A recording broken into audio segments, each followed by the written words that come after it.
আসসালামু আলাইকুম সুপ্রিয় দেশবাসী। সিরিয়ার সেদনা বন্দিশালায় শত শত নারীকে আজ 10 থেকে 12 বছর ধরে গৃহবন্দী করে কারাগারের ভিতরেই ধর্ষণ করছে সিরিয়ার বিভৎস নরপিশাচ সেনাবাহিনী। সেখানে অনেক অবৈধ সন্তানের জন্ম হয়েছে। কিভাবে যে এই সমস্ত নিকৃষ্ট প্রজাতির মানুষগুলো পৃথিবীতে জন্ম নেয়, এটা একটা গবেষণার বিষয়। আপনারা হয়তো জেনেছেন, আমাদের দেশেও যে জঙ্গি লীগ, তারাও ঠিক একই প্রকৃতির।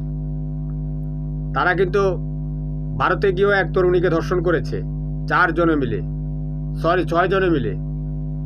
এর মধ্যে স্বেচ্ছাসেবক লীগ সাধারণ সম্পাদক দেবাংশু পালিয়ে গেছে।